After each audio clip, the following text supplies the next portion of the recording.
on the block. Chapman back to the bottom. It's been a while. Sometimes living on the West Coast isn't what it's cracked up to be. That is, when you're a NASCAR fan. When your favorite series is the NASCAR Craftsman Truck Series, it takes even more waiting. And then, the day changes. You wake up and the door opens. 100 laps, 250 The miles. moment has finally come. The NASCAR Craftsman Truck Series. Dennis Setzer will take a spin to the grass.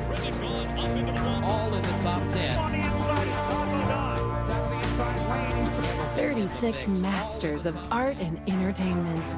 In the land of fun and sun, fame and fortune. The place where dreams come true. Only the strong survive. Crawford upside down coming off turn number 4. Radham Cowboy.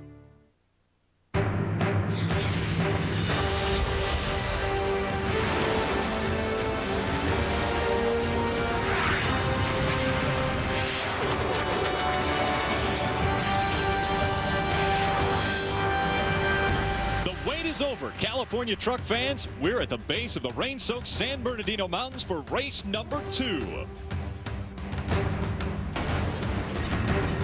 Speed Channel's coverage of the NASCAR Craftsman Truck Series pre-race show is presented by Craftsman. Meteorologists are tired of talking about rain, but the subject did come up again today about the possibility. It's slightly overcast in Southern California. A week ago in Daytona, 2 veterans battled on the final lap to determine a victor, but it wasn't that easy.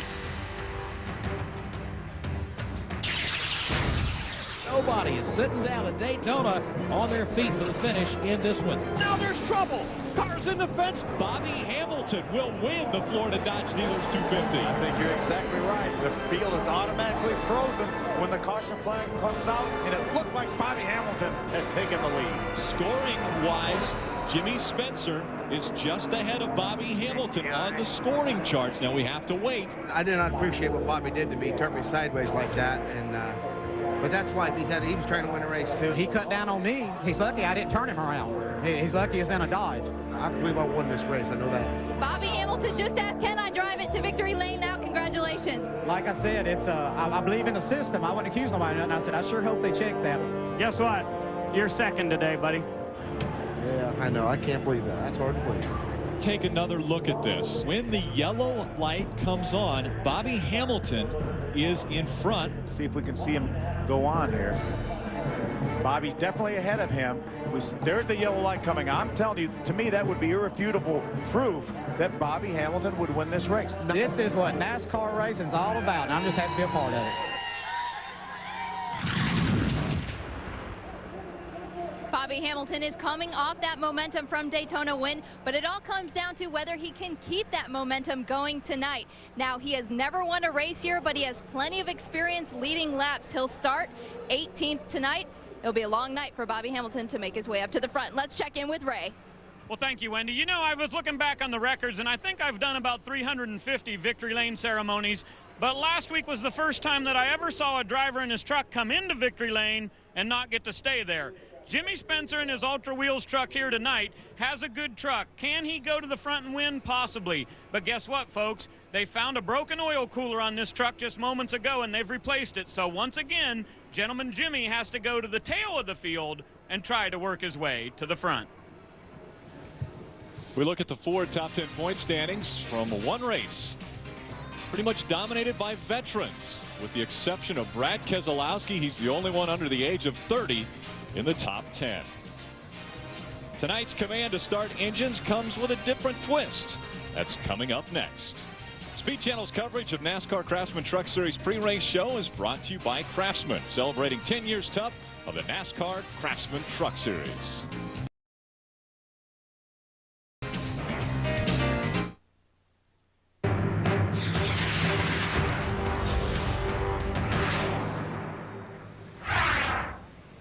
And welcome back to Fontana, California. Let's go pit road for a unique start to this race. And now, with those most famous words of motorsports, here once again our Grand Marshal, driver Brendan Gaughan. On behalf of my good friends and sponsors, American Racing Wheels, my fellow drivers, start your engines!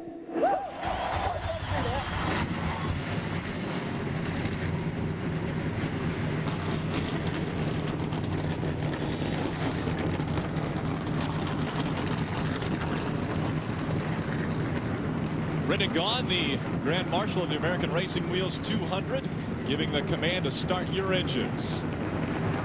Brendan Gaughan, one of the many stars in the NASCAR Craftsman Truck Series, as we come to the land of the stars, Southern California.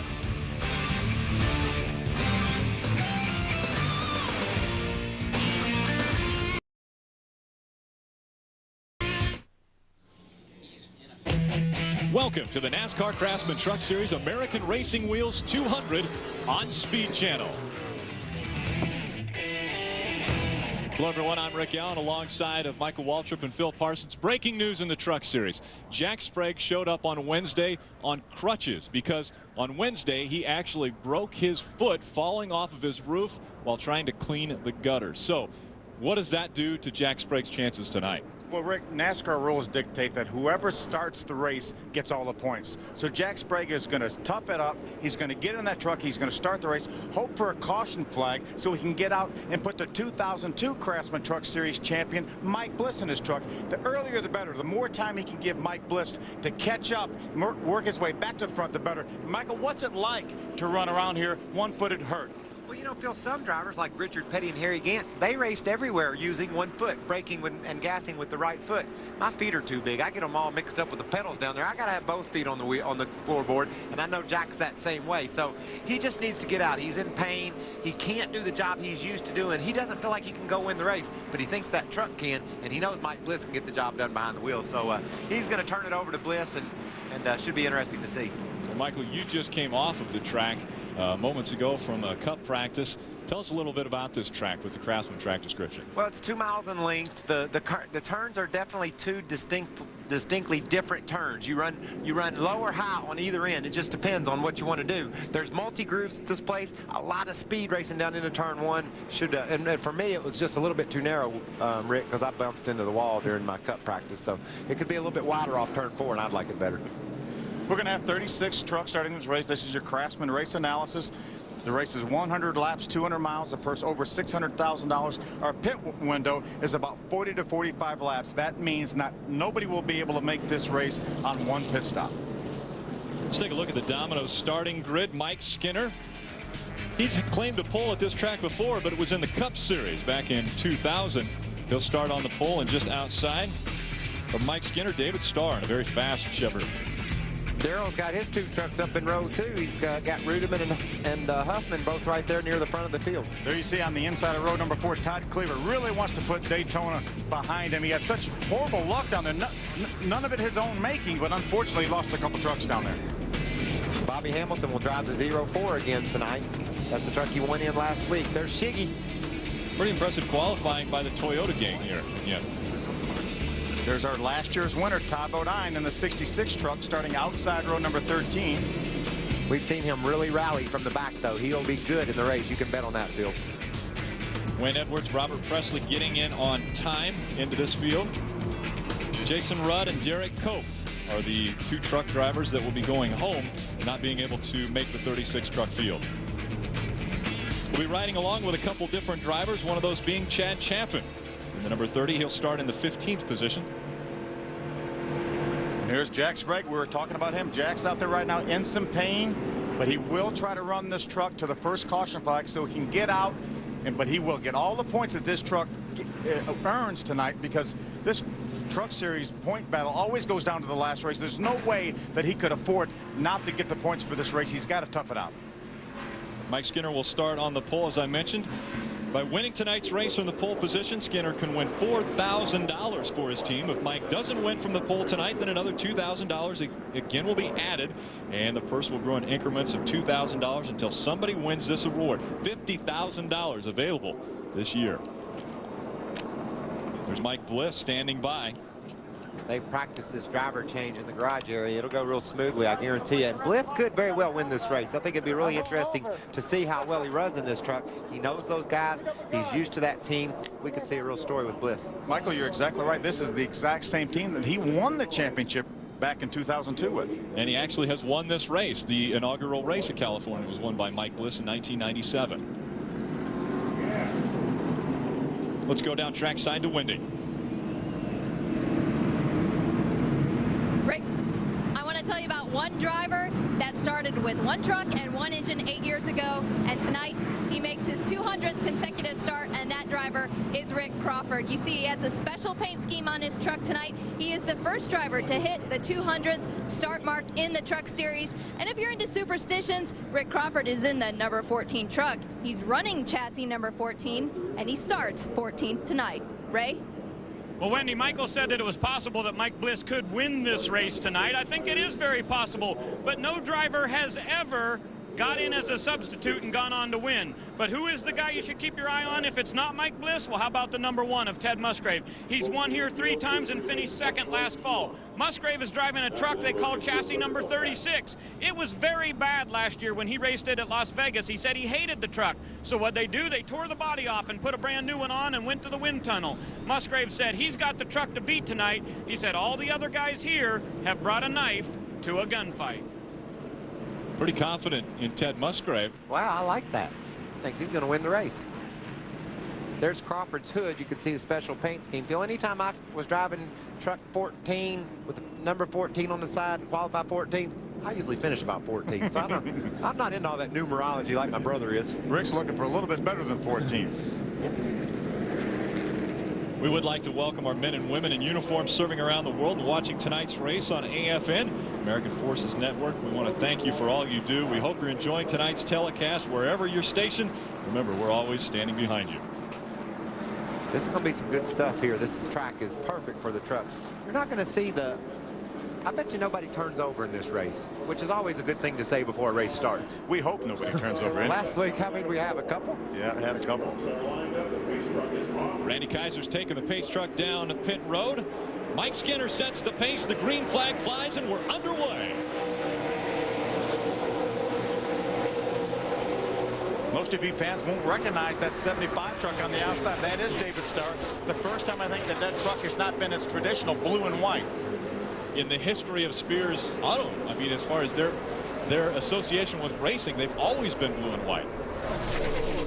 Well, he's got the lead right now. They may want to lead that truck black and yellow. I got reports from the garage area that this was one of the fastest trucks in the field in practice. So he qualified up front, and it looks like he's established himself as a real contender for tonight. Field working their way through 3 and 4. David Starr would love to take the green flag at the start-finish line to lead the first lap. He does do that. So David Starr leading the first lap, the American Racing Wheels 200. Wow, look at Rick Crawford dive to the bottom on Johnny Benson. That was a heck of a power move into turn 1. Great move by Rick Crawford. We saw some 3-wide racing right at the start-finish line on down in turn number 1. Fanning out a little bit more. We talked about at Daytona the drafting that took place. You're still going to see drafting here in California, aren't you? You will. There's a lot of drafting here. These trucks will run upwards of 180 miles an hour on the straightaway. But because this racetrack is relatively flat compared to Daytona, we will not see... Draft will not be a requirement like it is at Daytona. Yeah, you won't have the luxury of doing what Bobby Hamilton, some of those cats did last week. You can't lay back in this race.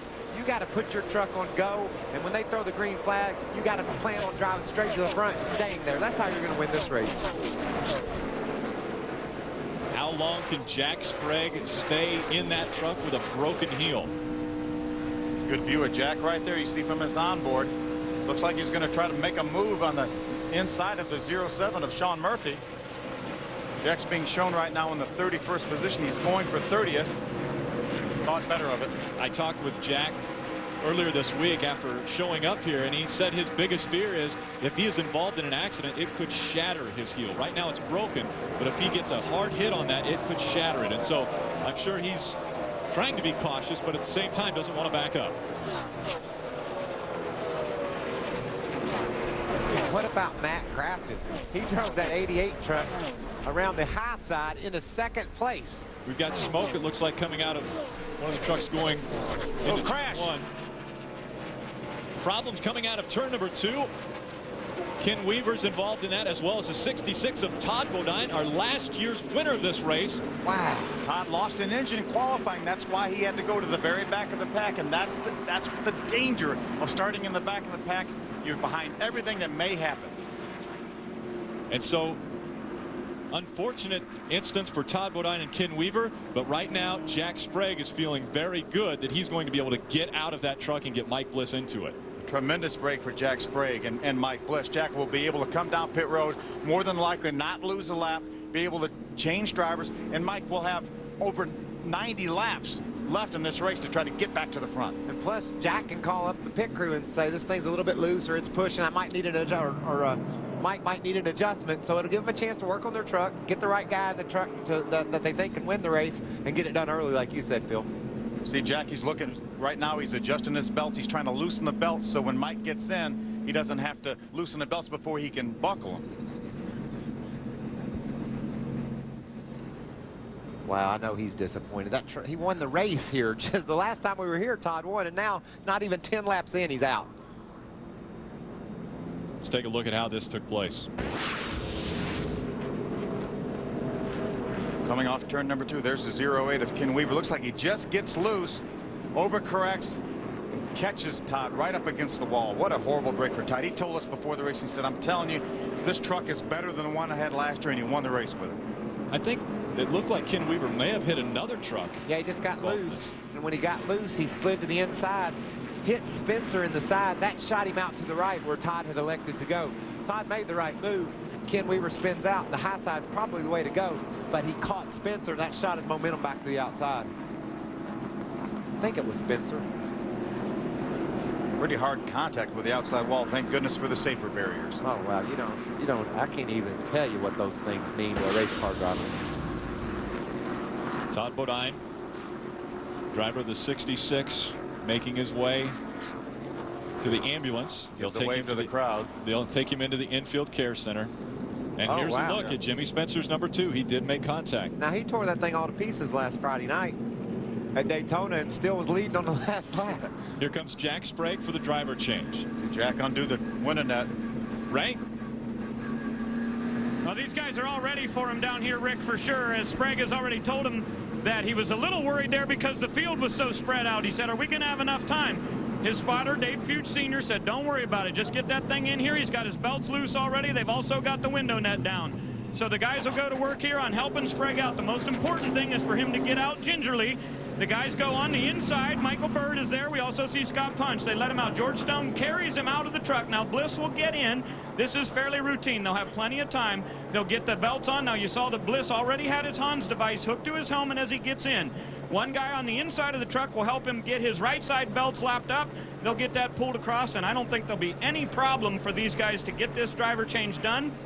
And the belts are already secure, so no problem there. And they will put the window net up, get this thing fired up, and the number 16 Chevrolet will go back to the track. Now, as I said a little bit ago, no driver in the Craftsman Truck Series has ever won a race as a substitute. Can Bliss be the man today? He won the championship 2 years ago with this team.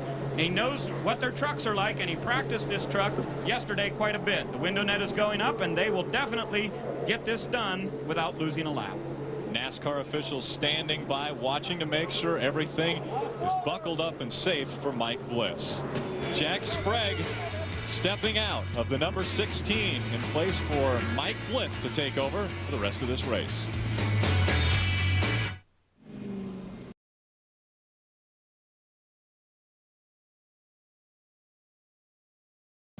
Speed Channel presents a NASCAR show for the NASCAR masses, NASCAR Nation. Exclusively on Speed Channel Monday through Thursday, 7 p.m. Eastern and Pacific time. Declare your citizenship, NASCAR Nation. Ray? Well, as we told you, Jack Sprague did pop out. You can see right here he has installed the boot on his heel. Over here has the crutches ready.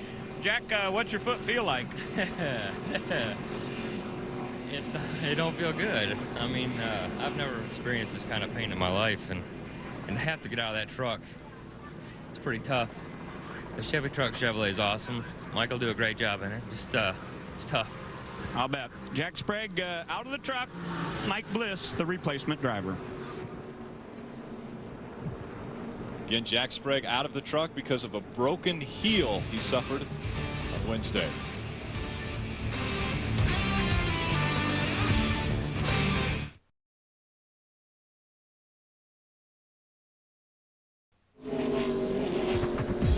Welcome back to California Speedway. Tomorrow, qualifying for the NASCAR Busch Series. That starts at 1 p.m. Eastern.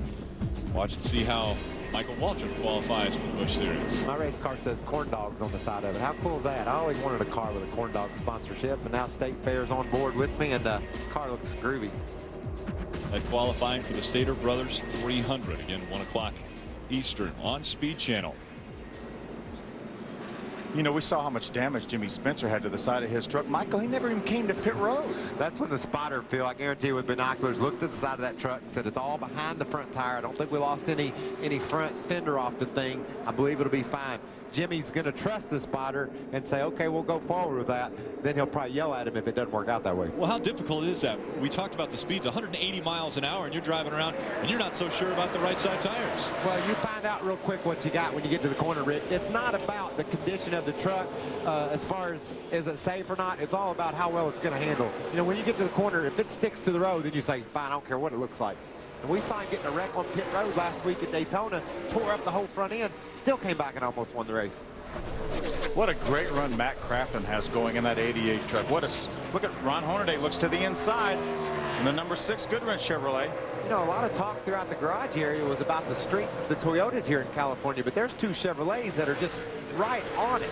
Matt Crafton is running great, and that's his old truck, Harvick's ride that Hornaday took over from him. I know it probably feels good for Matt to be mixing it up with those guys.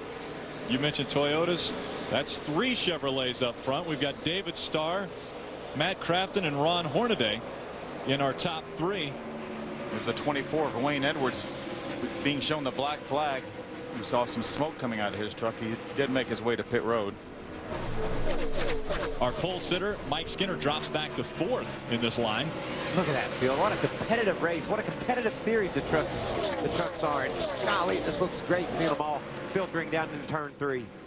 Another good move by Rick Crawford to drive underneath Johnny Benson in the 23 Toyota. You see Ted Musgrave moving by the 17 of David Rudiman for the 5th position. Looks like they made a little bit of contact coming off turn number 4. I think it was enough to slow Musgrave down a little bit. Rudiman shot on around the outside. There's Rick on the bottom again. He just keeps diving to the bottom of the racetrack. I talked to Rick right before the race, and he said that he and Cowboy really have their act together now. They really think they have a great race truck for this race, and Rick's had some success at this racetrack. He had a runner-up finish back in 2001. Rick got a little loose there. It looked like Robert Huffman might have bumped into the rear of that truck. Ray? Well, guys, he was very hot in water temperature just a little while ago. He rode up on the bumper of Johnny Benson and kind of rubbed it back and forth a couple of times, knocked some stuff, paper or rubber, off the front end. He said now the water temperature has started back down. He thinks it's going to be fine. We can see the plastic on the front end of Rick Crawford's truck. Looks like most of it right now is on covering the bumper and not the grill openings that gets air to the radiator. Wow. Musgrave's all over the back of Rudiman. Good battle here. There's Ricky Craven. The 99 on the inside of the Robert Huffman Toyota. Remember, Robert Huffman, the 12 Toyota, is part of a 2-truck team now with David Rudiman out of Darrell's shop. Matt Crafton holding on to that 2nd spot, but right behind him, Ron Hornaday. And again, the history there. Matt Crafton losing the ride to Ron Hornaday this year. So Matt Crafton trying to do everything he can to stay in front of Ron Hornaday. That's as strong as we've seen that 88 truck in a while. In a long time. Terry Cook won his first career Craftsman Truck Series race in that number 88 Chevrolet. But right now, Ron Hornaday has got a windshield full of Matt Crafton in the 88 truck. Rick Crawford again trying to get by Robert Huffman. Crawford again going to the bottom of the racetrack.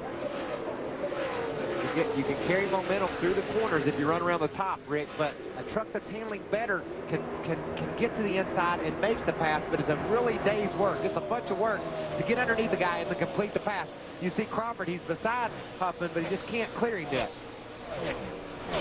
Trying to do a little side drafting to try to keep his momentum, tried to beat him down in the corner, couldn't quite do it. You see this wide racetrack. Robert moves up the racetrack, but really doesn't lose that much ground, although he did. Looks like Rick Crawford may clear him this time. Just squozed in there. Squozed? Yeah. It's a new word. Crawford out in front of Robert Huffman now, as David Starr still continues to lead this field. Matt Crafton holding on to 2nd. David Starr trying to be the star of California Speedway.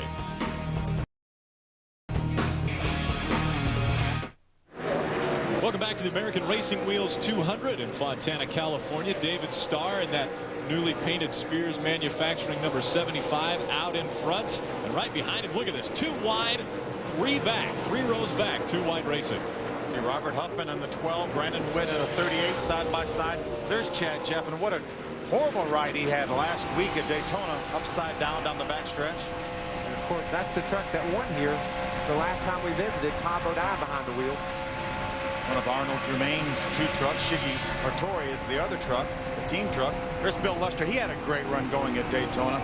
Led about a dozen laps or something like that. Unfortunately got taken on the record. Look at Jimmy Spencer. Makes it 3 wide passes on the bottom. He wanted to break up that pack of 4 Toyotas all running together.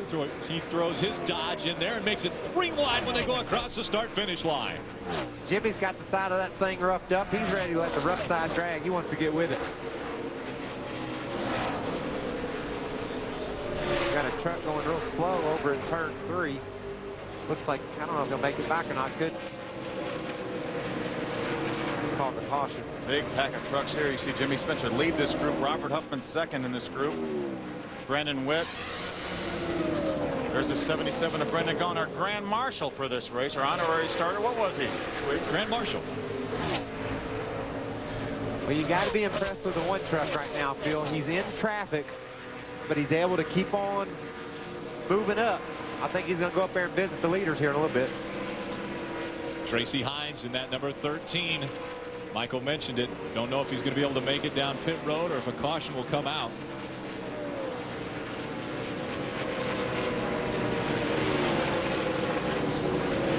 Side-by-side racing continued. Ricky Craven on the high side of Mike Skinner. Skinner trying to take a position back that Craven had taken away from him. And look on the bottom. David Rudiman trying to follow Skinner by Ricky Craven. Craven started back in 22nd. Raced all the way up to the top 5. Real impressive on the start of this race. He had such a good run last week, too. Got a good top 5 finish at Daytona. His first race of the year in this Jack Roush Super Chips Ford. See Johnny Benson, he's no stranger running in the top 10. Every time he teed it up last year, he ran in the top 5 or top 10. I'm wondering if Ricky's truck hasn't gone tight on him, Bill. You know, he made such a good start. You'd think the truck was plenty tight for him on the start to move up through there as quickly as he did, and now he's starting to fade back. The thing's probably gone to pushing on him. There's Mike Bliss.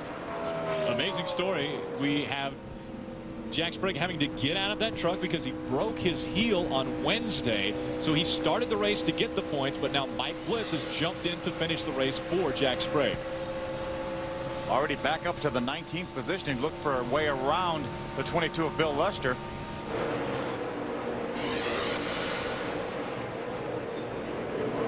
Ray, you got an unexpected visitor on pit road. Well, sort of, Rick. I told you that the water temperature had gone up, and you see there's a bunch of plastic on the front of this 14 truck. That's what was keeping the water temperature up. So they'll pull that off, and off he goes. That's not the worst thing in the whole world, Phil. He got a full tank of gas. He got his water temperature deal straightened around, and you've got this ally called the free pass. If he could just be the first guy a lap down, he can ride there and get his lap back and still be a contender in his 200th consecutive start. Another view out of Mike Bliss's on board, the Chevy truck Chevrolet Silverado.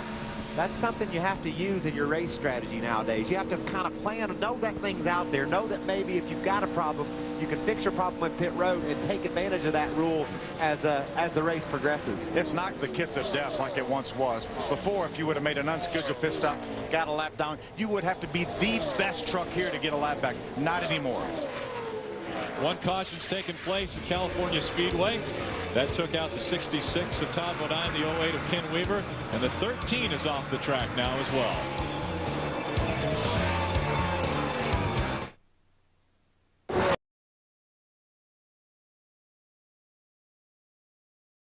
In celebration of the 10th anniversary of the Truck Series, we present the toughest NASCAR Craftsman Truck Series moments made possible by Craftsman, the official tools of NASCAR. And now moment 24.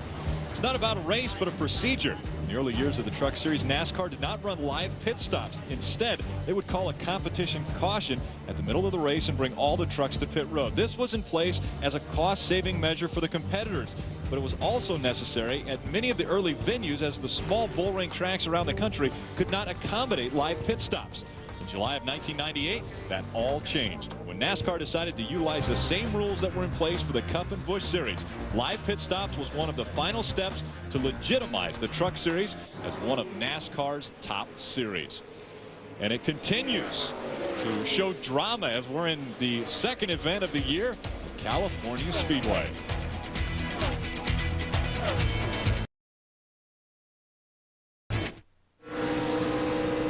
Welcome back to the American Racing Wheels 200. After 32 laps of racing, David Starr's been in front all 32 of those laps. We're riding on board the number 16 Chevrolet, which would normally be driven by Jack Sprague.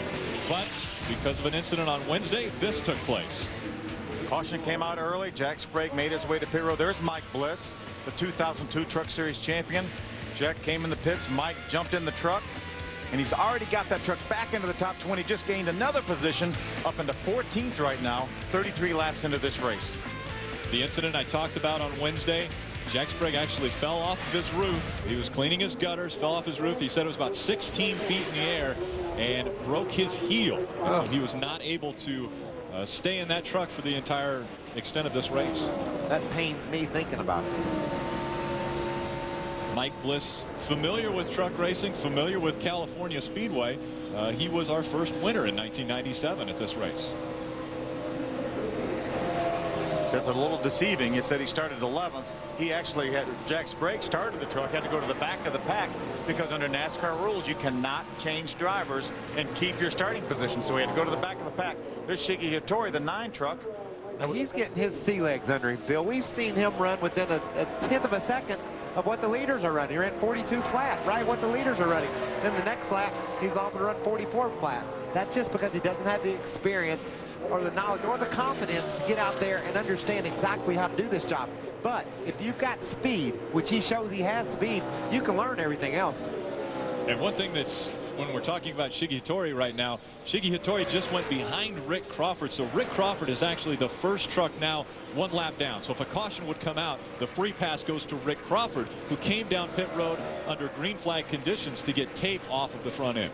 Well, that's fixing to change, though. The 75 is fixing to overtake the 07, which will mess Rick up again for a while. It's all about timing. Rick Crawford wants to be the first truck 1 lap down, but every truck that David Starr puts a lap down until Rick Crawford gets by him, then they would be eligible for the free pass. So Rick Crawford really wants nobody in between himself and David Starr. Right now, Sean Murphy is that truck 1 lap down. David Starr just passed him on this most recent lap. So if the caution flag were to fly right now, Sean Murphy, not Rick Crawford, would get the free pass. Wendy? The Palmdale, California native Ron Hornaday is running in the second spot. I'm sorry, the third spot. They do plan on pitting around lap 48, which is a little bit longer than most teams are going. They were going to pit. Other teams were pitting around lap 45. So Wally Rogers, the crew chief, is trying to stretch it out. Hornaday was complaining that his truck is getting loose. So when he comes in, they're going to tighten it up for him. That's great if it actually works that way. You know, you complain about your truck doing a lot of things, and these crews have so many options at their disposal of how to adjust it.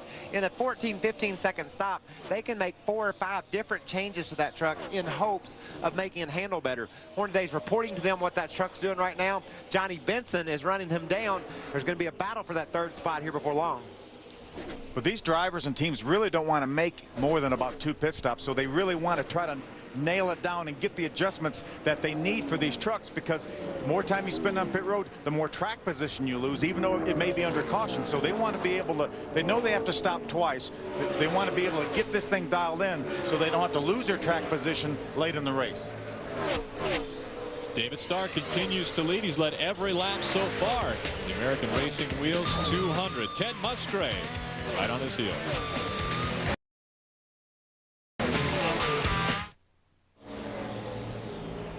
Second event of the NASCAR Craftsman Truck Series taking place in California. The first time that we've ever gone from Daytona to a race right away the very next week in the Truck Series, and David Starr showing some strength. Also showing strength, the 62 of Steve Park. Wow, Steve is on it. Well, guys, Ted Musgrave is on his way. He's going to make an air pressure adjustment to try to help the truck. What he said on the radio, that he thought they had to take some wedge out because he was very tight coming off the corner. They asked him on a scale of 1 to 10, how tight are you? He said about a 6.5. So they will go to work on the right side there as the guys take on Steve Harani and Kyle Lewis do the tire changing for this #1 Mopar Dodge. Bobby Kosiski is the jack man and Dean Sakuda is the gas man. They'll do routine work for Ted Musgrave, clean off the front of the grill, and the one truck will head back to the racetrack. The 2 truck of Jimmy Spencer, his teammate, is also in at the other end of pit road. See, Jimmy Spencer, he's going to get 4 tires, probably some air pressure adjustments. Jimmy had driven his way all the way into the top 10. You guys really raved about this pit crew over the winter. They said they really had their act together as you see Jimmy leave. See all the damage from that earlier accident, but it's between the wheels. It will not affect the performance of this truck. Green flag pit stops taking place now. Still, David Starr, who's led every lap, has not come in yet. We're expecting he will be in shortly. See Johnny Benson drive by Ron Hornaday. That's for the 2nd position. By virtue of the Ted Musgrave pit stop. Looks like, we got a crash. Shiggy and Chase. Chase Montgomery in the number 18, Shiggy Hattori in the number 9. Chase trying to back up. This is going to be a horrible break for some of these drivers that have already made pit stops. Ted Musgrave and Jimmy Spencer, Terry Cook, Brandon Witt have all made their pit stops. And now will find themselves at least 1 lap down, Michael. Have to see how this shuffles out, Phil. Not the timing you want, obviously, for a caution flag. About 3 or 4 laps ago, everybody on pit road would have been happy to see this caution. Now the guys that have already pitted have dug themselves a deeper hole than we saw Mike Bliss start in. We saw the 30 of Chad Cheffin come on pit road. When the caution flag came out, he elected to go straight back on the racetrack, so that may have saved him a lap. Let me ask you both right now, as we're going to take a look at what took place here. See Chad's coming down pit road. He's going to get a report. He starts to stop. He says, no, the caution flag's out. Let me get back to the racetrack. That may have saved him a lap. See Bobby Hamilton 04 truck. I wonder if he did the same thing. If he stopped in his pits and did his pit service, he will find himself a lap down. I wanted to ask you now, if you're Rick Crawford right now, who came in under green flag situations and put fuel in his truck, does he not come in right now to try to get that lap back? I think that's exactly what you have to do. Whatever you did on your pit stop, your tires only have 2 or 3 laps on them. You need to get to the front of the line so that you're one of the first 2 trucks 1 lap down and get that lap back first. That's the first thing we got to get done. We can't worry about any other problems or issues that might be happening with that truck. We got to get back on the lead lap. And remember, Rick Crawford, he just came in for enough time to pull that plastic off his grill, so his tires have 43 laps on them. And he's all these other trucks that are on the lead lap will make their pit stops under caution and have fresh tires. So Michael, you've been on this racetrack today with 40 lap tires. He won't be able to keep up, will he? You can't. The tires do fall off quite considerably. We ran 43 laps. The fastest lap in the race is right around a 41 flat. And these guys were running up past 42 flat. So you definitely need some tires at this point. But if you just pitted, you got tires, and you only got 3 or 4 laps on them, you want to stay on the racetrack and get that track position. 2 trucks getting worked on. The 9 of Shiggy Hattori and also the 18 of Chase Montgomery. Bad news for Chad Cheffin. Even though he did not stop for his pit work, he is being shown 1 lap down, along with Jimmy Spencer, Ted Musgrave, Terry Cook, Bobby Hamilton. I think Sean Murphy will get the free pass, Phil. He hadn't pitted. He had just fallen a lap down due to his performance. So he'll grab this one.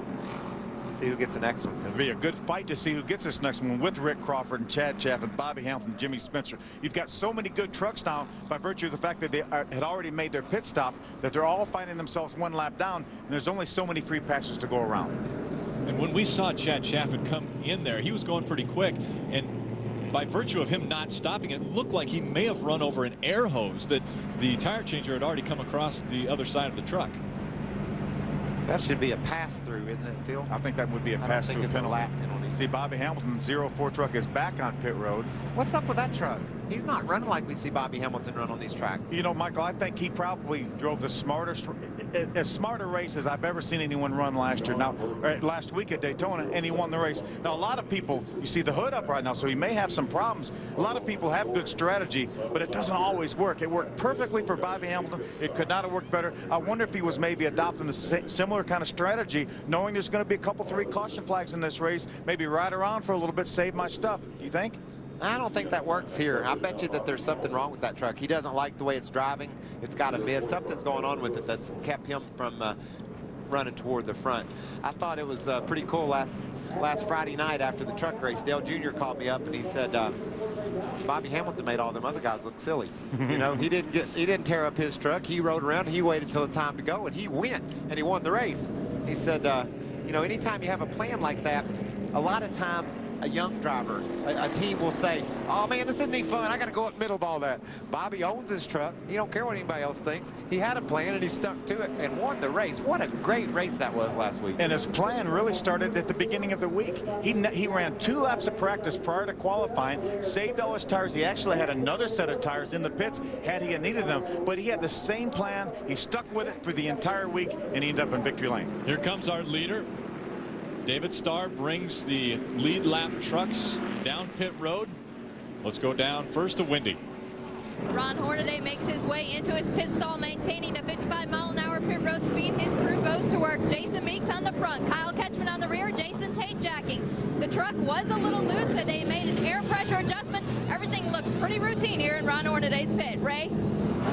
The Flame Guard Chevy of David Starr was just wanting to be tightened up a little bit coming off of the turn, so they went down 1 round on the track bar.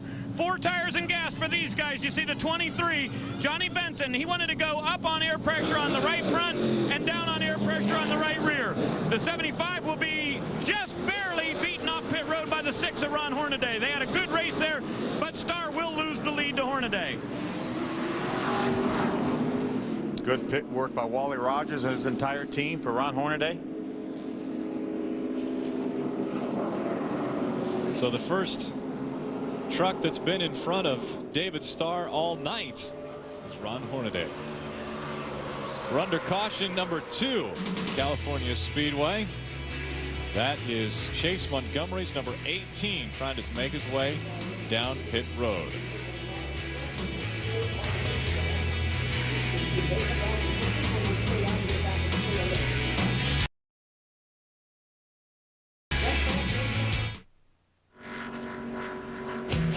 Coverage of the NASCAR Craftsman Truck Series American Racing Wheels 200 on Speed Channel is brought to you by Domino's Pizza.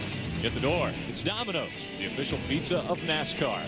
And by Advance Auto Parts.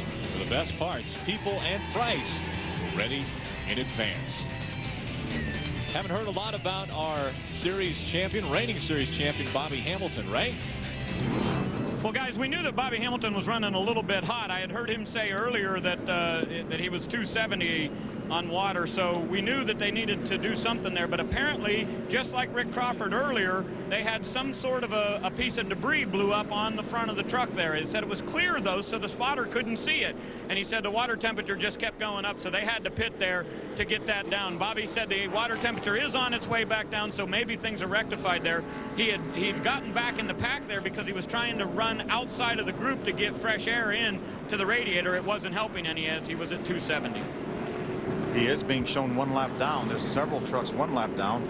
We've got a couple on the tail end of the lead lap. We've got Ted Musgrave, the one that his teammate Jimmy Spencer in the 2, being shown on the tail end of the lead lap, along with Terry Cook and Brandon Witt. We're going to find out right quick how stout that 75 truck of David Starr's is. He's got a bunch of trucks in front of him. He's got, obviously, Hornaday and those guys right out his front windshield. Johnny Benson, a real fast truck on his bumper. And then he's got the lap trucks he's going to have to deal with. This will be good. This will be good racing right here. And this is the first time he's been in any traffic whatsoever. He took the lead right at the start, so he's never really had any trucks in front of him. Other than lap trucks that he's put a lap down. But he has had a strong truck tonight. Taking the green flag will be Ted Musgrave, but again, he's at the back end of the lead lap. Remember, there are 5 trucks right now in front of our leader, Ron Hornaday, and they're all around the tail end of the lead lap. Would desperately love to stay ahead of Ron Hornaday and catch a caution flag. Ron Hornaday looks as though he's thinking about making it 3 wide, and he thinks again. As they get through 1 and 2, he settles back in behind the outside line. I don't know if you ever heard this before, but Hornaday gets really good restarts. Yeah, he's the master. But remember now, we talk so much about the free pass. If Ted Musgrave, Terry Cook, any of these drivers stay in front of Ron Hornaday or Johnny Benson, who is now taking the lead in the bottom of the racetrack, they would get their lap back and not have to rely on a free pass. But Johnny Benson now has the lead. Wow. 4 wide across the start-finish line, and Johnny Benson out in front. But now David Starr decides, I want it back. Wow. Well, we know what David Starr, how his truck is now. He said he's going to really be tested. Well, he went from 3rd to 1st in the space from the start-finish line to turn 1. David Starr back out in front. He just put Terry Cook a lap down, so he is being shown as 1 lap down on the scoreboard. We still have Ted Musgrave, Rick Crawford, and Jimmy Spencer all in front of our leader right now, David Starr. 3 wide. Brendan Gaughan in the middle.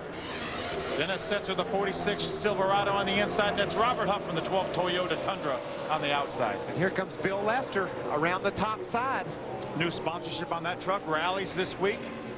Rallies is the official hamburger place of NASCAR. One guy who's happy to be making laps around right now without any problems, Todd Cleaver in that number 50 at Roush Racing Stables. Probably be happy to be away from Daytona. As much bad luck as he had in Daytona. There's a good look at that number 50 truck that Todd's driving. Kept it right around the top 10 all night. Had a good qualifying effort. Todd qualified in the 7th position. Yeah, it's great to have Shell Rotella T on board with that truck this year. When John Wood was driving it a year ago, that was a plain white truck most races, and so I'm sure Roush is very happy about the fact that they've got decals on that truck this year. Wendy? Todd Cleaver was very happy to be leaving Daytona. I spoke to him a lot this weekend, and he said, I couldn't be happier to be in California. So an excited Todd Cleaver says he just wanted to keep his truck in one piece this weekend. They went back to their setup that they had in happy hour. He's been fairly happy with the truck all weekend. Just past halfway, Rick. 100-lap race. We have 48 laps to go. Might call Domino's now. I don't know. Order you a pizza. Be a good time. I think. The 04 of Bobby Hamilton trying to make his way back up toward the front. The problem is he is a lap down. He's going to find himself losing a lot of points tonight. He's just not having a good night at all. Riding along with the 16 of Mike Bliss, being shown in 7th position. Mike Skinner in front of him. In this race today, we will have had 5 previous champions running this race. 2 of them in the same truck. You don't have that every week. As a matter of fact, we've never had it. But it shows the incredible strength of this truck series. We've got so much competition. We talked about it last week at Daytona. We've got 10 of the top 12 in points from last year back, along with Johnny Benson full-time, Todd Bodine full-time, Jimmy Spencer in the series, Ron Hornaday back, a 2-time champion. What a terrific series we have here. Don't forget about Ricky Craven coming into the 99 as well this year. Very competitive already this year. Wow. Like the 16 got a little loose getting into 3 there. You can see Spencer. He's hanging on, Phil, for dear life on the lead lap. But here comes trouble in the form of David Starr. Very, very strong truck for David Starr and the Spears Manufacturing Flame Guard, number 75. New paint job for David Starr. He may want to keep this on all year long.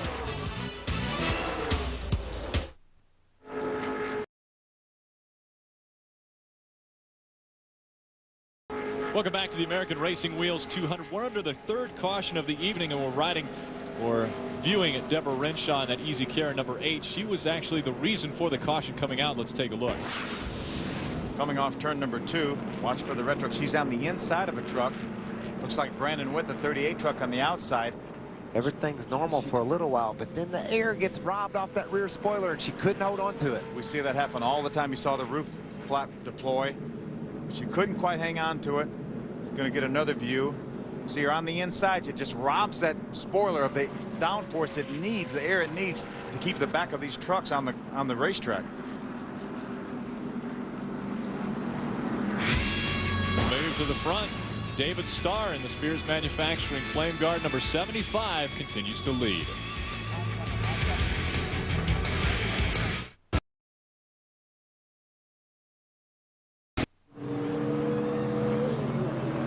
Welcome back to the American Racing Wheels 200, coming to you from Fontana, California. A number of trucks have headed to pit road because of this last caution. Jimmy Spencer and his ASE Dodge came in. They put fuel in, no tires on that truck, but they did put around a wedge in the right side.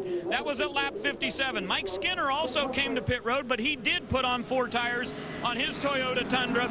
But the big question is, why did David Starr not stop? The leader of this race cannot make it the distance on fuel. His crew chief, Dave McCarty, decided, we're staying out. We like the track position. Wendy? Crew chief Wally Rogers was following suit on the 75 truck. They didn't pit, so the 6 truck did not pit. They said they can make it on fuel in the 6 truck, but they are going to run out of tires, they feel like. So we could see the 6 truck come back down pit road at one point tonight again. Also, the 10 truck of Terry Cook, he pit on lap 57, was one of those trucks to come down pit road. He's had trouble with his truck all night. He simply said it will not turn. They added a right rear rubber and took 4 tires and fuel. Randy Kaiser takes the pace truck back down pit road. Bobby Hamilton has positioned himself at the front of the 1 lap down truck, so looking for a free pass. He's got to outrun Brandon Witt and Terry Cook, Chad Chaffin, and a few other guys to get it. The 1 of Ted Musgrave, the 14 of Rick Crawford were able to stay in front of the leader when the caution flag came out, so they got their lap back. And Jimmy Spencer, the 2 truck, was the recipient of the free pass. That looked like Chad Chaffin, the 30 truck, on the inside of the racetrack. Did not come up to speed. Now he's coasting through turn 2 there. I don't know what happened to him. Sounded quiet. It sounded like the engine was not running on that truck. All the way up to 6th place, Mike Bliss driving that number 16 Chevrolet. You had to figure he was going to be a contender, man. He's with his old team. Jack told me yesterday, Jack actually practiced this truck a little bit, and he said, I'm telling you, that was the best truck I've ever had at California. And he's had some great trucks at California. He's won this race twice. He said, I hate getting out of that truck so bad, but I know Bliss will do a better job because I can't race crippled like this. I've got to let Bliss get in this truck so we can try to win this race. Just so that you understand, Jack Sprague started the race in the number 16. He had a broken left heel, was not able to go the entire distance. So at the first caution, they came out relatively early on lap 4. He was able to get out of that truck, and Mike Bliss was able to get in, and now Mike Bliss contending for the 5th position. I don't know if that 30 truck's going to make it back. If he doesn't, Bobby Hamilton has positioned himself to get a free pass, get back on the lead lap, maybe try to rebound from a slow start tonight. There he is. He's actually in turn 4, side by side for the lead. Look at Johnny Benson, the 23 Toyota, on the inside of David Starr. Wow. Johnny has improved his truck field. They used that caution flag and worked that truck over. He is going for the lead off turn 4. You can see him driving that thing, headed sideways on the inside of Starr. He got loose. He lost some air off the spoiler like we showed. Look at Ron Hornaday make it 3 wide. 3 wide to the start-finish line. Ron Hornaday looks as though he's going to take the top spot, almost side by side with David Starr, going across the start-finish line in less than a half a tenth of a second. Well, watch Johnny getting loose again. He's getting loose right again. out next to the 75. That won't work. Pushes David Starr up out of the groove into the loose stuff. He gets sideways. Shaking down the front of the pack. Ron Hornaday separates himself from 1st and 2nd. Here comes David Rudiman on the inside of the lap truck of Bobby Hamilton for 2nd place. Hamilton's got that thing tuned up now, Phil. He's running right at the front of the field. Caution flag is out. The 30 truck of Chad Chaffin is not going to be able to make it back. Bobby Hamilton will get the free pass. Wow, that was intense with Johnny Benson up on the inside of the 75. Got sideways, run him up the hill. They lost a lot of momentum and a lot of track position right there. David Starr did not come in on the last on the last caution. He's got to come in, doesn't he? Oh, yeah, he's coming in now. Yeah, he's no coming doubt. in. And I really don't understand why, because I think they were all in their window to make it the rest of the way. Now, he's going to have just a little bit fresher tires if he pits this time and puts tires on than a lot of these other trucks. But I don't think with the 4 or 5 laps we ran, Michael, it's going to make enough difference. Well, Phil, it's so difficult to pass. You just saw Johnny Benson. He put a power move on our leader, couldn't complete the pass, got sideways. 3 or 4 people raced up in the middle of all that mess. That's what David Starr is going to be faced with. He's coming to pit road. Sure, he's going to get fresher tires, 2 or 3 laps, no big deal, but he's going to bury himself in the back of the field. We have seen David Starr be a very strong truck tonight, though he may have the truck to beat if he's able to make the pit stop and not lose too much track position. He'll be fun to watch, I promise you that. That thing will go. And I was real impressed with Johnny Benson just then. Golly, he took that thing right to the bottom of the racetrack and did something with Starr. Quite frankly, I didn't think we would see tonight. I thought David Starr was going to drive off and leave those guys. Johnny improved his truck, put it right there on him. But he sure had his handful too, didn't he? He was fighting that wheel, we could see. Flatter track, California, from what we saw a week ago at Daytona, where at Daytona it was accelerator pedal all the way to the metal. Wow.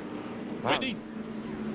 Ron Hornaday is planning to come in. As you see him come down pit road, he was so excited when he made that move. It was like listening to the old Ron Hornaday back in the days of the Truck Series. As the crew goes to work a pretty routine stop, they're going to take 4 tires and no adjustments on Ron Hornaday's truck. Here comes David Starr in this Flame Guard Chevrolet. This truck is usually blue and white. Tonight it is black for the first time ever. Ronnie Carrier and James Rowland do the tires. George Landers is the jack man. Skip Dugan does the gas here. They said we're only going to need a little more than a can of gas. We shouldn't need much more. Lap 64 that they came in and pitted. Everything routine so far with the tires. No big hang up. David Starr goes back to the racetrack. But just like Michael said, they're going to be way deep in traffic. There's Johnny Benson. Like he had a little bit of trouble in his stop, Phil. He's going to lose Several positions, come out behind the majority of these trucks that pitted on this caution flag. I was surprised that many people pitted. We hadn't had that many green flag laps since the time that the other guys pitted. What took place with Ron Hornaday, Wendy? A little bit of trouble on the left-hand side of Ron Hornaday's truck. The truck was not all the way up on the jack, so the left rear tire had a little bit of trouble. They had to jack it up one more time and then finally get that tire changed, so he lost a couple spots on that pit stop. Ricky Craven won the race off of pit road in that Ford number 99. But the man who stayed out was Mike Bliss. Ray? Well, guys, a lug nut fell off the right rear tire for Johnny Benson. Bill Haggerty changes the right side tires and on the rear tire, excuse me, and that was the problem. One lug nut fell off. He had to reach down, grab one, put it back up. So that's why Johnny Benson had a fairly long stop there on that pit stop.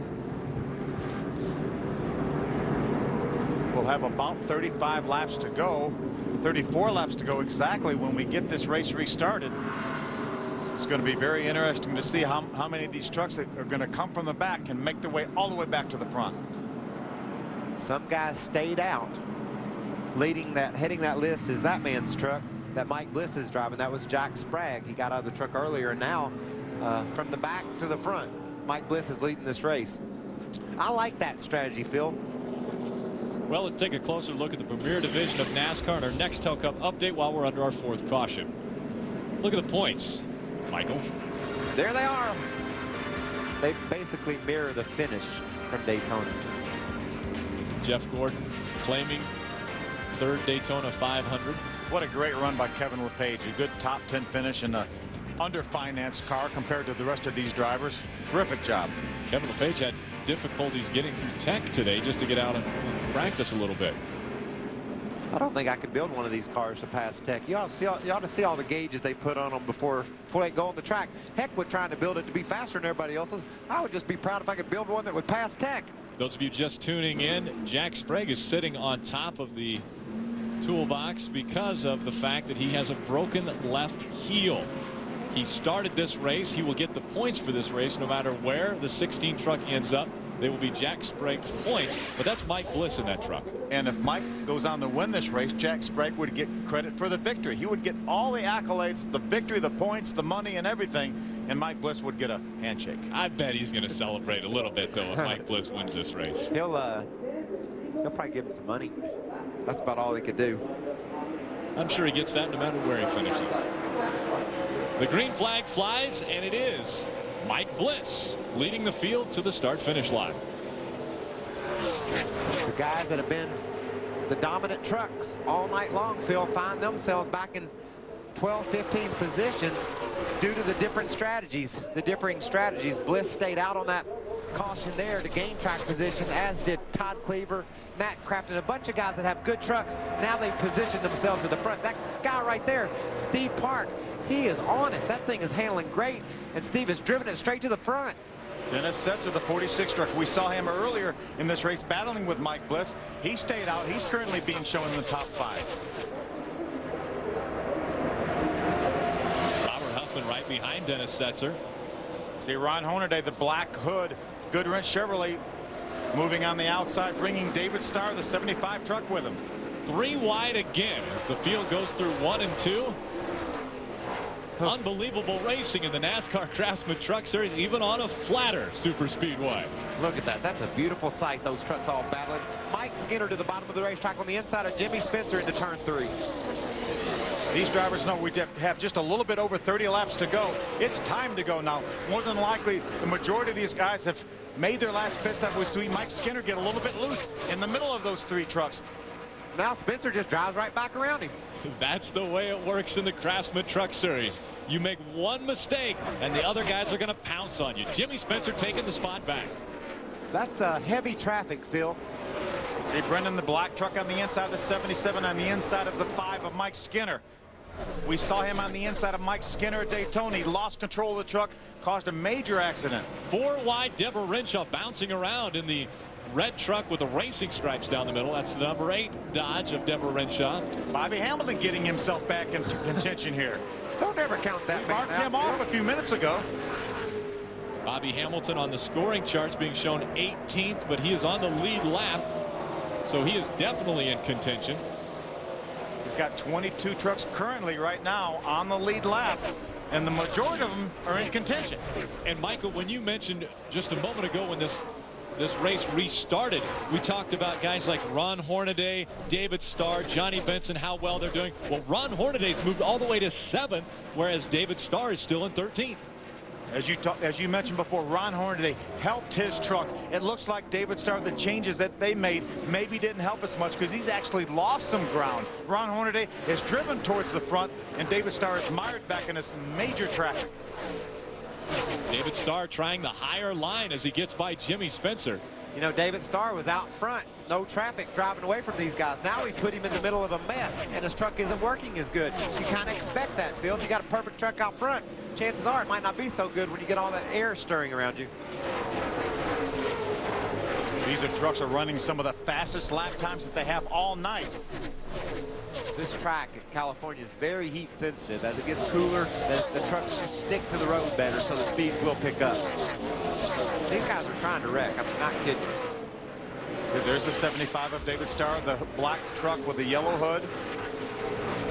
Matt Crafton looks like right up against the wall, coming off turn number 4.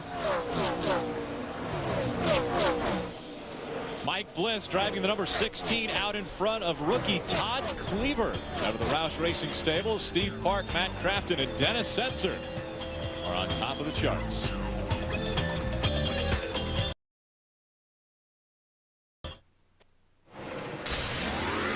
Tunnelheads rejoice. Dave Despain is back. More callers, more email, more hot topics, and more of the biggest names in racing will stop by. That's Wind Tunnel Sunday at 9 p.m. Eastern, only on Speed Channel.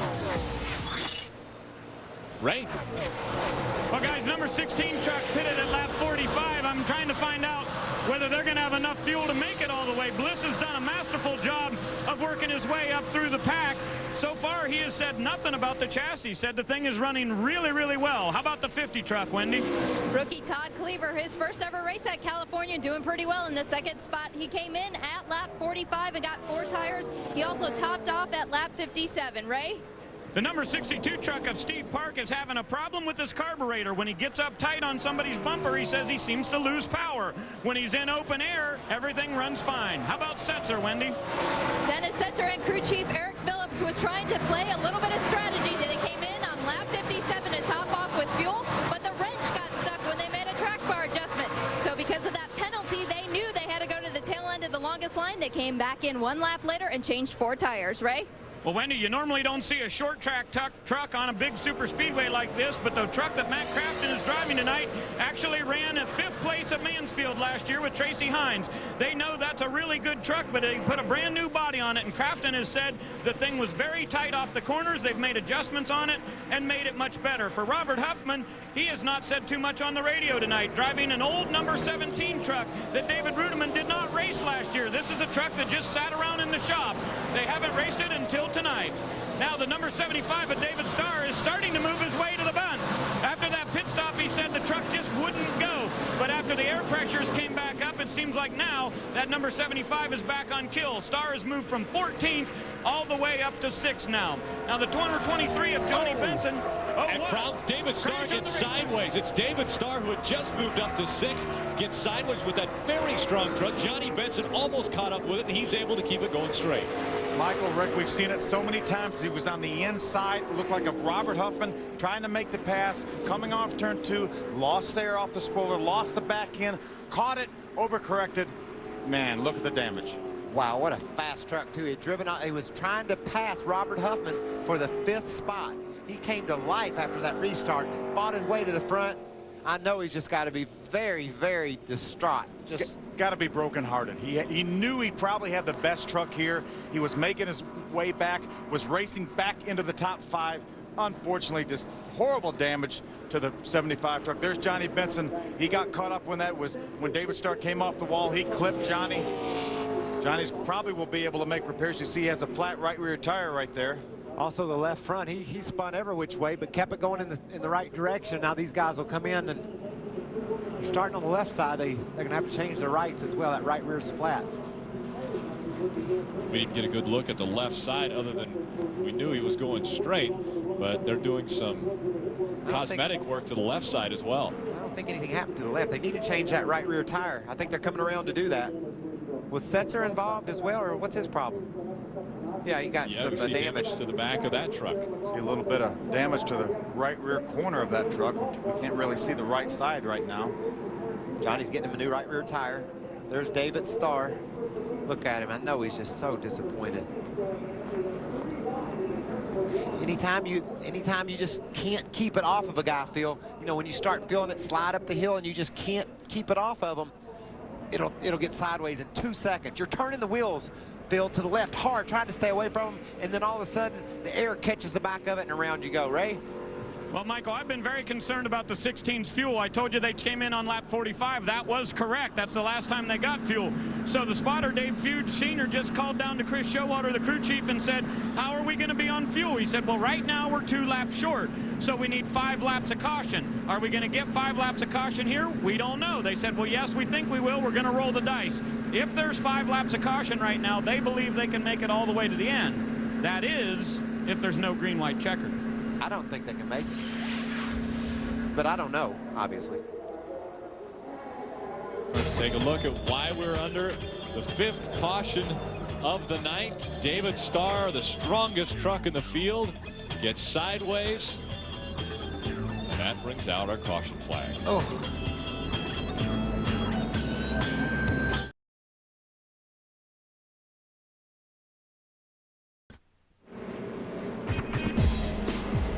Welcome back to the American Racing Wheels 200. Probably the fastest truck in the race tonight is now being hauled into the infield.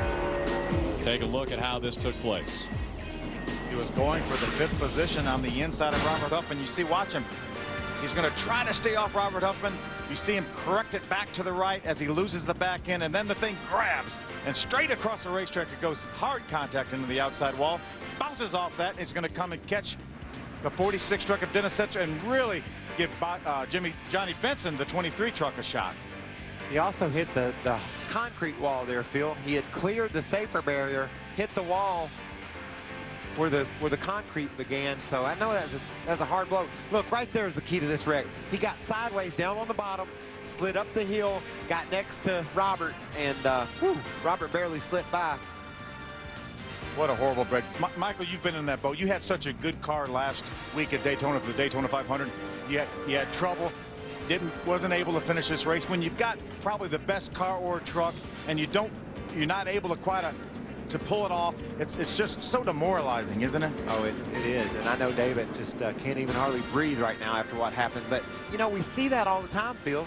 These guys get down on the inside of each other, and it's very difficult, A, to complete the pass, or B, to even keep going in the right direction. And so Dave just had that thing get away from him right there. And remember, had the 12 truck of Robert Huffman not been there, David Starr would not have spun out. But the fact that that truck was on the outside of him, he lost enough air off the spoiler, got sideways. Unfortunately, it's going to end his night. And I think that's why NASCAR is going in the direction they are with the Cup Series. They're cutting those spoilers down. They're talking about cutting them down more, maybe taking some valence off of them. Cars or trucks would not lose their aerodynamic when they got side by side if they didn't have any, you know, and the racing could possibly be better. That's the direction NASCAR's decided to head. Might be worth investigating that route. Remember back in the late 80s, early 90s, our cars were not as aerodynamic as they are now, and we didn't have the problems getting that loose on the inside of another car like they do now. Jack Sprague watching as his truck is leading this race. Mike Bliss is behind the wheel. Steve Park has made it all the way up to second. Todd Cleaver in third, and Matt Crafton in fourth. What a great run for Steve Park. We haven't talked about him a whole lot. Charlie Wilson, Steve Park, they're doing such a terrific job. Part of a two-truck team now with Brendan. They're getting double the information. They've got that truck on kill. Steve got him some gas at lap 58. He can't make it to the finish. Speaking of gas, does Mike Bliss have to be cognizant of that right now, or does he just race? Well, he has no choice but to run hard enough to stay in the lead, because they made their bed. There's no stopping now unless he runs out of gas. When they forego the chance to stop back at lap 64, they said, hey, we're going to have to run the rest of this race. If we run out of gas, well, then we were trying to win the race. They can't stop now unless they're out of gas. Fuel mileage coming into play. Can Mike Bliss go 17 laps? That is the big question right now. Drama. And can he hold off the 62 of Steve Park, who seems to be charging toward the front? Steve's truck is right. He's got that. We're late in the race. 16 laps to go. Park's in a position to win this thing. See, Ricky Craven pulled to the inside of Robert Huffman. He saw what happened to David Starr when he did that. He backed off, a veteran move getting in the corner, because he did not want to go in there completely side by side. You have to give yourself a little space. You know, you can go in there, but you want to be able to dive to the left and get away from that other truck. If you don't have room to get away from the other truck, then you just bail out like you saw happen there. What about Bobby Hamilton? We wrote him off a little while ago, and Michael, he's in the third position. We did write him off. I said this isn't like last week. This won't work this week. Well, he has proven us wrong. Gary Earnhardt having a very strong run right now, and that's actually a backup truck. He had problems in practice and wrecked his primary truck and had to bring the backup truck out. So Gary Earnhardt in the top 10, but it is Mike Bliss out in front of Steve Park, Bobby Hamilton, Matt Crafton, and rookie Todd Cleaver.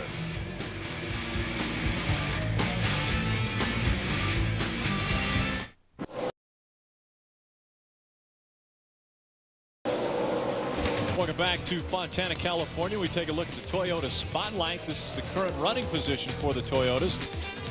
Highest Toyota scored right now, Robert Huffman in 7th position.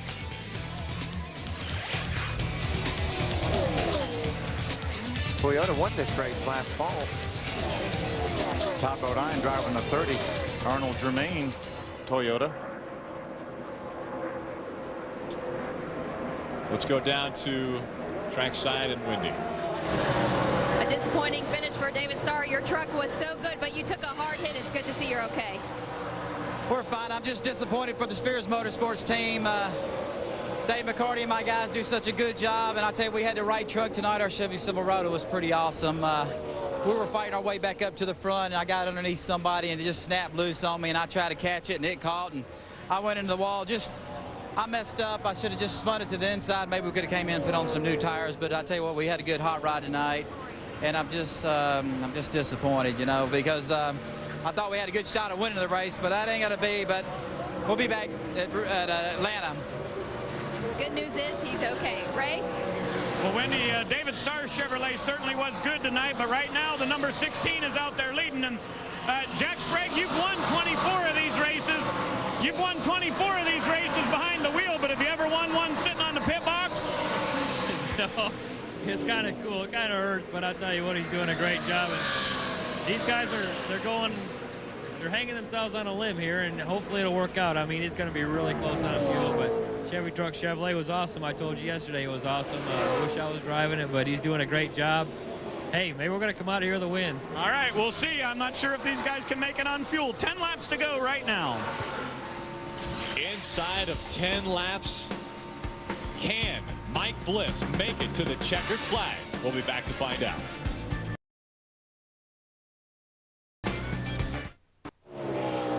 Welcome back to the American Racing Wheels 200. We're still under green, and Mike Bliss is still out in front with 6 laps to go. Can he make it on fuel? It is going to be very tight, and that is the only question right now as to the outcome of this race. Got a great battle back here. There's the 50 of Todd Cleaver, the rookie.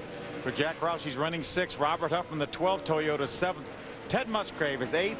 David Ruderman, the NTN Bearing Toyota, is 9th. And there's Jimmy Spencer in 10th. He's out of gas. 16's out of gas. He's slowing down. He did not make it. And so the 16 is going to have to come down pit road. He will relinquish the lead to Steve Park. Steve Park now leads the field. All right. Steve's in the lead. I hate it for those guys on pit road.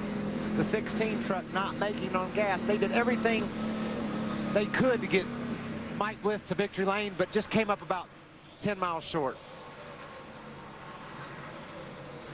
Steve Park's best finish in the NASCAR Craftsman Truck Series, a 3rd. That was at Las Vegas. Now in California, Steve Park looking to claim his first ever win in the Truck Series. He's inside of 5 laps to go. He's got a little bit over a second-half lead on Bobby Hamilton. Bobby, though, keeps putting up the fastest laps of the race right now. On that last time by, Steve ran a 42.12, and Bobby ran about a 42 flat. So he gained ground on Steve. Can Steve hold him off? Keep that thing heading in the right direction for just 4 more laps. Michael, if we do the math, Steve Park has been in front of Bobby Hamilton by about a 1/10 of a second. Only 4 laps to go. That's only a 1/2 a second. He's got a 1.5 seconds lead over Bobby Hamilton. Doing the math, he can't catch it. Steve's going to have some trouble, or maybe to get tied up with a lap truck for Bobby Hamilton to have a shot at him. He's got to just keep this truck clean, keep it between the white line and the outside wall, and in 3 more laps, bring this thing home. Early celebration. You never want to see somebody jinx it, but Steve Park goes across the start-finish line. 3 laps to go, right? Well, guys, you'll notice Steve Park is just about to catch his teammate, the number 77 of Brendan Gaughan. Brendan had to come to pit road for a pass-through because he jumped the restart. Now, you'll notice that Brendan's truck is black tonight, and Steve Park's truck is yellow with Jasper engines on it. Why is that? Well, Brendan had a special commitment to run American Racing Wheels on his truck tonight, so he said to Doug Ball, the owner of Jasper, we'll put your lettering on that 62 tonight. One of us is going to win the race. Here comes Steve catching Brendan right now. Brendan is going to be another lap down here, but Steve Park has Jasper on there tonight. That'll be Brendan's sponsor throughout the year, but it looks like Park's going to have enough. In his 31st start tonight, he's got 1 lap to go. Ray lost another 3/10 on that lap. 2 to go. Coming back to the white flag. Lost about 3/10 to Bobby Hamilton on that lap. Truck got a little high on him down there in turns 1 and 2. Now, with Brendan Gaughan being his teammate, Brendan's going to block. I mean, he will not let Bobby by him. No way. Brendan Gaughan is not going to block Bobby Hamilton. He's not going to have to block Bobby Hamilton for one thing, but Brendan would never do that. He would love to see his truck, the 62, win this race, but he's not going to affect the outcome by blocking Bobby Hamilton. They're equally spread out. Steve Park comes out of turn 4. He will see the white flag. 2 miles of racing to go for Steve Park to claim his first win in the Truck Series. Steve last pitted on lap number 58. Got great racing, 3 wide racing back there within the top 10. That's a battle for 8th, 9th, and 10th. That's Darrell's 2 trucks right there. Oh, Ruben got big time loose. Steve Park is going to hang on and win this race. Coming into 3 and 4, Steve Park in the Jasper Engines and Transmissions, number 62. That puts him in some elite company, Phil, winning on all 3 of NASCAR's big stages. Steve Park is the latest winner of a truck race. Comes to the checkered flag, and Steve Park will win the American Racing Wheels 200. All right, that's fun stuff right there. Great side-by-side battle right here.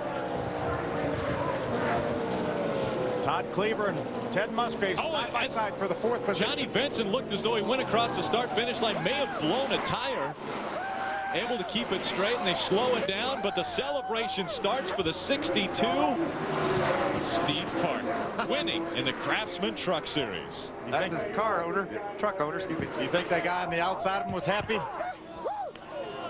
Bobby Hamilton holding on for second. Ricky Craven, a strong finish, comes back in third. Todd Cleaver, rookie Todd Cleaver, a great run. There's 2 Roush trucks back-to-back, 3rd and 4th. Another top 5 for Ted Musgrave, and Matt Crafton finishes 6th. A great run for that 88 Chevrolet. Jimmy Spencer finishing 7th. Ron Hornaday 8th unofficially. Robert Huffman and Dennis Setzer round out the top 10. That was Steve's girlfriend, Jessica, there, celebrating the win. Had dinner with Steve and Jessica last night, and he told me his truck was right. He was going to be good. Golly, I just am so impressed with the job that team did. You know, last year, there were times when he showed speed enough to win, but they never could put a whole race together. Here we are in just the 2nd outing in 2005. They've already got to victory lane with that hot rod. Yeah, Steve started back in the 25th position. I said, how's your truck? He said, regardless of how we qualified, we've got a great race truck. He said, maybe we had too much downforce to really get a good qualifying position, but he said, I'm going to like that in the race. Steve Park, a fan favorite. He's going to celebrate his first win in the NASCAR Craftsman Truck Series. He's got a plan. He's not got it implemented yet, but he's got a plan for what he's going to do. There's Jessica. He wanted the checkered flag. They dropped it down to him. He wasn't able to catch it and didn't actually go into the window net. And so confusion taking place for Steve Park, but no confusion in the fact that he was the fastest tonight. He put him on it, didn't he? American Racing Wheels 200 concludes with Steve Park winning.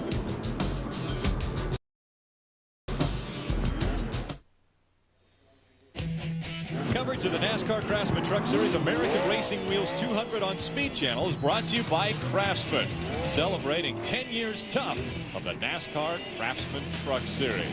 Let's go down to Victory Lane and Ray Dunlap. Well, folks, here comes Steve Park out of this Jasper Engines number 62. The thing about this guy is he gets to add his name to a very exclusive list of drivers who have won in all 3 of NASCAR's major series. I'll tell you what, buddy, what an incredible win that one day at Rockingham, but where does this one rank on your all-time list? It ranks high up there. I mean, we came back from a lot of adversity, getting hurt and stuff like that, and we knew we could win races, and Mr. Gahn had the confidence in me to be able to do that. I just want to thank the whole entire team. Mike Bliss had a great truck. I don't know what happened to him right there at the end. He ran out of fuel. Yeah, we're a tight run with him, and we're catching him and losing him and catching him, but my hat's off to those guys that had a great truck. But how about this Jasper Dodge Ram? Is this Dodge Ram tough? I mean, if anything had a Hemi in it, this thing had a Hemi. 1 year ago, Steve, just about everything that could happen happened to you. You had the worst luck possible, but it looks like this year everything may have turned around already. Yeah, it has, and I just want to thank the Orleans Hotel and Casino, Mr. Gahn, his whole family, Brendan, my whole team, Jasper Engines. I mean, just South Padre Island just came on board too. Just want to thank them too, Kevin Croyer, all the guys. Here's a special guest of Victory Lane right here. No, wait a minute. You had to go down pit road. You got penalized there, but at least the yellow Jasper truck made it here. Doug Bobble and the Jasper folks get their first win with Steve Park. Who'd have figured, baby? And that's Charlie Wilson right there, the crew chief, the whole deal. Steve Park is a winner in all 3 of NASCAR's major divisions. All three. Another first-time winner in the NASCAR Craftsman Truck Series, Steve Park, adding his name to that long, illustrious list.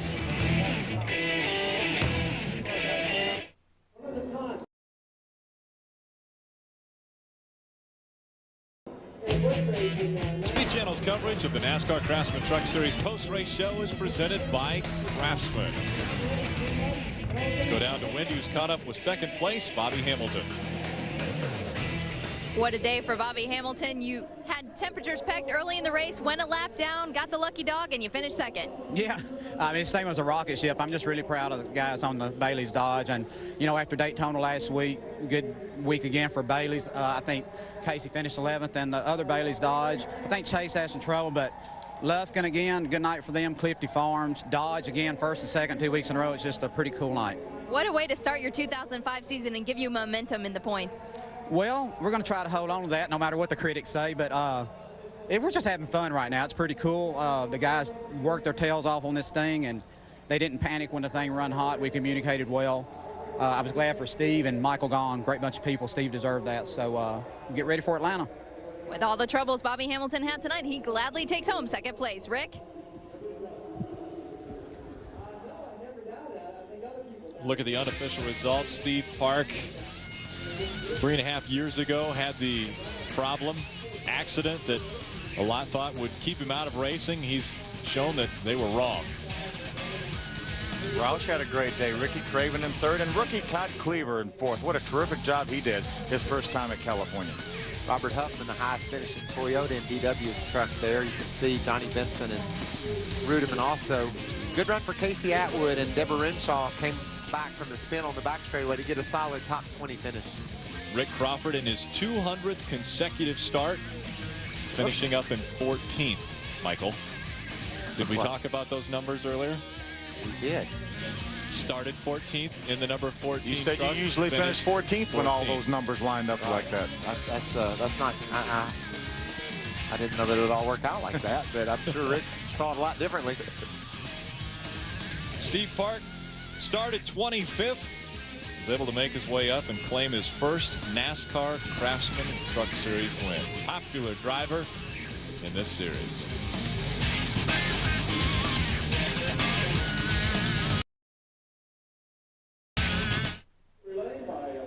Speed Channel's coverage of NASCAR Craftsman Truck Series post-race show is brought to you by Craftsman, celebrating 10 years tough of the NASCAR Craftsman Truck Series. Wendy Vennerini's caught up with the Roush Racing teammates. A great day for Roush Racing. I have Ricky Craven and Todd Cleaver coming home third and fourth. Ricky, tell us about your day. 2 top 5s in a row now. It was really good. I was proud of the team. Qualifying wasn't so good, but, you know, we put all our emphasis on race runs, and it hurt us qualifying, but it certainly paid off tonight. And I was proud of the effort. The guys did a great job, and I'm still trying to figure the trucks out, but I'm having a great time. Rookie Todd Cleaver came home fourth tonight. Todd, your first run at California. What do you think about this place now? Man, it's a blast. Having so much fun. We unloaded the Shell Rotella T truck right off the trailer. It was really good, which makes my job so much easier as a rookie, never being here before. So just get to concentrate on driving the racetrack then. And, you know, we stayed out and had some good pit strategy and got us up front. We, you know, come out of here with a top 5 finish, which I think will be good for the guys back in the shop. They're busting butt right now, working really hard, trying to make up for our Daytona disaster. And want to thank all them and thank my guys. Now, is this a morale booster for you being the rookie, coming off Daytona, and how disappointing it was for you with those wrecks?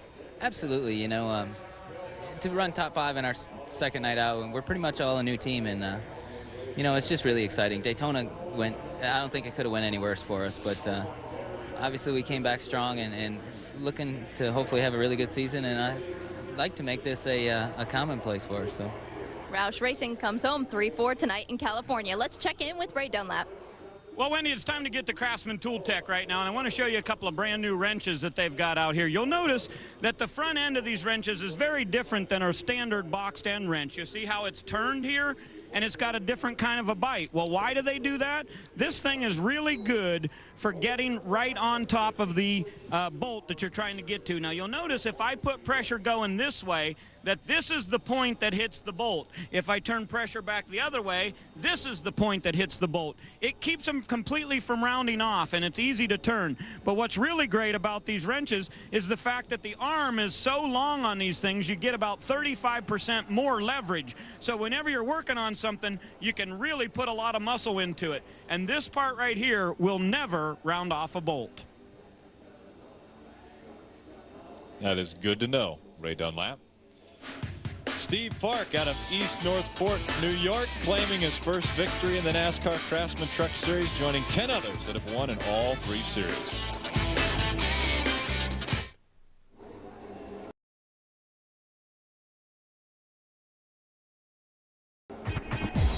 Under the lights at California Speedway, Wendy's caught up with Ultra Motorsports team. Ted Musgrave comes home 5th. Jimmy Spencer comes home 7th. They both were just discussing how they wish the race was a little bit longer. Jimmy, you had some problems with your truck at the end of the night, though.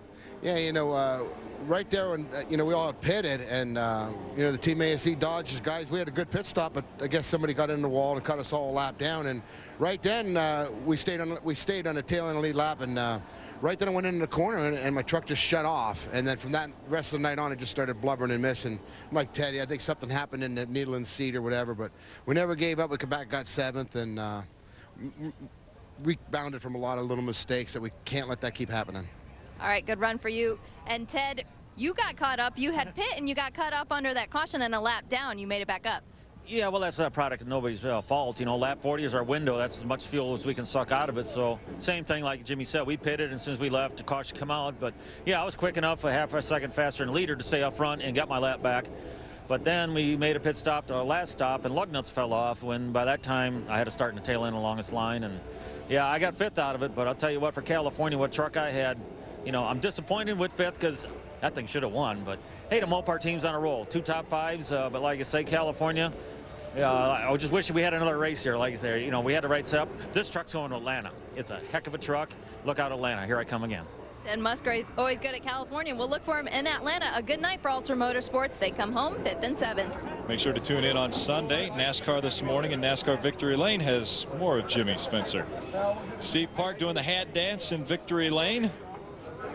Take a look at the point standings after 2 races. Bobby Hamilton obviously has to be in front because he's got a 1st and a 2nd place finish so far this season. Both Ricky Craven with 2 top 5s, Jimmy Spencer 2 top 10 finishes, and Ted Musgrave with 2 top 5 finishes so far in 2005. You can see Bobby Hamilton's other truck, the 4 truck's up to 10th in the points. So solid night for Bobby Hamilton Racing after what looked to be a suspect start. He certainly rebounded finally. But how about that 16 truck, though, Jack Sprague? Jack started the truck, got out on the first caution flag. Mike Bliss drove that truck to the lead.